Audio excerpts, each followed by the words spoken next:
जय सच्चिदानंद मित्रों। यहाँ नैनीताल के पास ही एक धाम है, कैंची धाम, जिसको नीम करोली बाबा के नाम से फेमस है। तो नीम करोली बाबा का जैसा मुझे ज्ञात हुआ 1900 के आसपास उनका जन्म हुआ था और 1957-58 के आसपास उन्होंने गृह त्याग किया और आध्यात्मिक यात्रा में रहे। 1970 में उन्होंने अपना देह त्याग किया।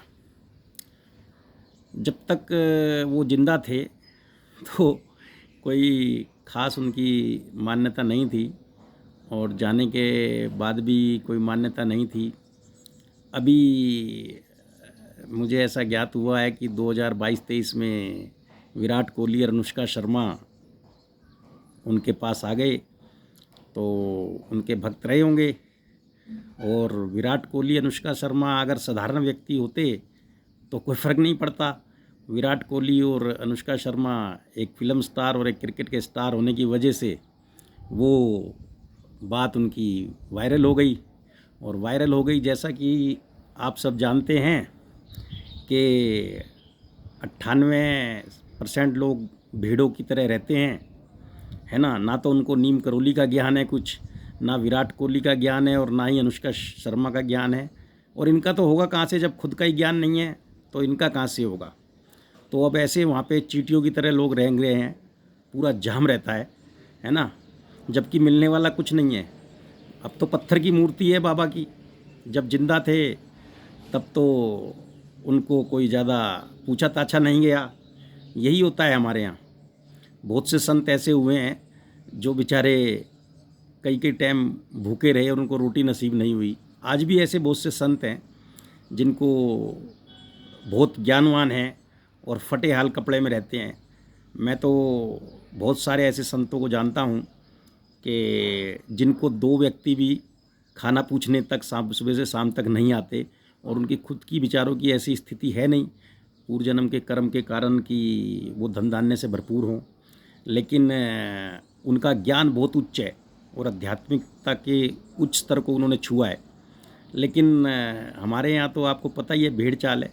बस फेमस करने के लिए ये है कि 1-2 कोई फिल्म स्टार और एक कोई बड़ा नेता वेता कोई आ जाए, एक आध कोई क्रिकेटर आ जाए, फिर जैसे सोए हुए लोग होते हैं उनको तो कोई मतलब नहीं है। वो तो ना बाबा को जानते हैं, ना धाम को जानते हैं और ना ही उनकी बातों को जानते हैं। वो खुद भी मुर्दा हैं और अधिकतर लोग, मैं इनको, जो व्यक्ति सोया हुआ होता है मुर्दा समान ही होता है।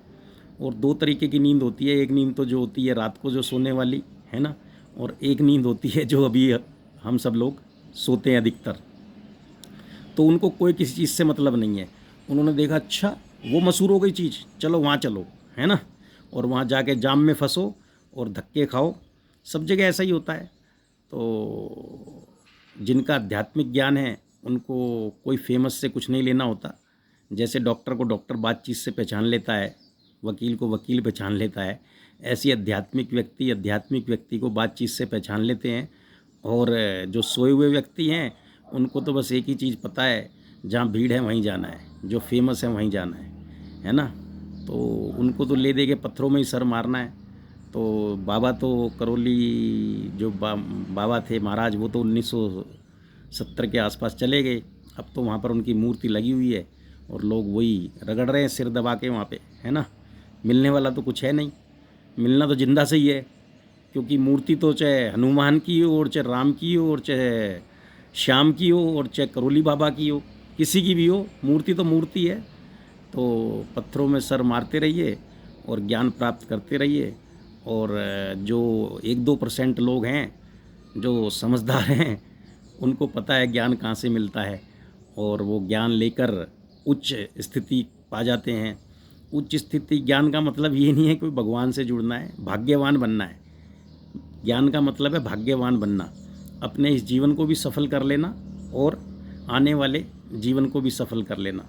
तो बड़े व्यापारी भी बनते हैं बहुत से ज्ञानवान लोग, और बहुत से ज्ञानवान बहुत बड़े नेता भी बनते हैं, है ना। आप सोचते होंगे कि चोर उचक्कापन करके कोई बड़ा आदमी बन जाता है, तो चोर उचक्के तो लेके छोटे से बड़े तक हम सभी हैं। लेकिन चोर चक्केपन से बड़े बनने की भूल मत कीजिएगा। जो बनता है ना उसके कर्मों से ही बनता है। या तो कर्म का सिद्धांत गलत है या जो है मतलब आप गलत हैं, तो कुछ तो गलत होगा ही। तो बाबा परमपिता परमात्मा निराकार शिव परमात्मा की मुझ पे असीम अनुकंपा है, और उसी से जहाँ भी मैं जाता हूँ और प्रकृति की हर चीज़ से ज्ञान प्राप्त करता हूँ, और जैसा भी बाबा मुझसे आदेश करते हैं मैं आपको बताता हूँ। बाकी तो आप कुछ समझदार हैं, जैसा भी आपको अच्छा लगे विचार कीजिएगा। और मेरा मानना यही है कि जो संत हैं, जिनके जो जिंदा हैं, उनसे सीखिए, पुस्तकों से सीखिए, उनकी वानियों से सीखिए, है ना। लेकिन दर्शनों से अगर कुछ मिलता तो रोज़ करोड़ों लोगों को मिल जाता, है ना।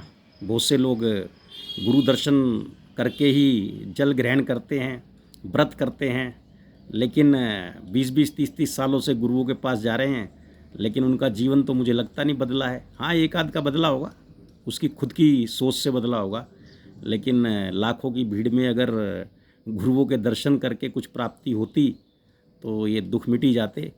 तो इन दुखों को मिटाने के लिए कुछ सोचिए, है ना, और योग ध्यान लगाइए, मेहनत कीजिए, है ना। दर्शन करना तो आसान चीज़ है, टीवी खोलो दर्शन हो जाएंगे, जिस मर्जी के हो जाएंगे, माता के हो जाएंगे, राम के हो जाएंगे, श्याम के हो जाएंगे। लेकिन जो आध्यात्मिक यात्रा है ना, उसमें जोर लगता है, मेहनत लगती है ना। खुद की, पहले भी मैंने बताया, खुद की चिता जलानी पड़ती है और बहुत कुछ अंदर मर जाता है। तो ऐसे इतना आसान नहीं है, तो टाइम लगेगा, है ना। 10-20 साल भी लग सकते हैं, और अगर आपने पहले यात्रा की है तो 10-20 मिनट भी लग सकते हैं। दूर तो कुछ है नहीं, वो दूर है इतना आँखों से कि आँखों से आता नज़र नहीं, है ना। वो कहते हैं कि वो दूर है इतना आँखों से कि आँखों से आता नज़र नहीं, और करीब भी इतना आँखों के खुद आँख को उसकी खबर नहीं। तो विचार कीजिए, आनंद लीजिए। जय सच्चिदानंद।